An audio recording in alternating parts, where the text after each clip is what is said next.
In this video, I'll show you how to cut and trim your videos step by step.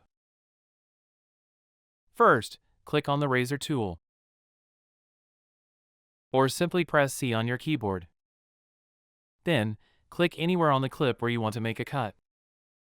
After that, press V to switch back to the selection tool. Now you can select the cut clip and move it freely on the timeline. Another way to trim your clip is by hovering your mouse over the end of the clip.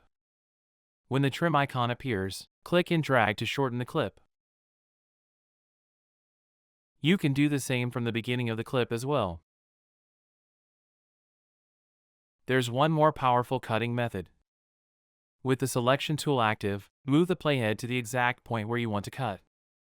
Then press Ctrl K on Windows or Command K on Mac.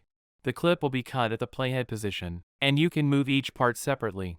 Thanks for watching this tutorial. See you in the next one.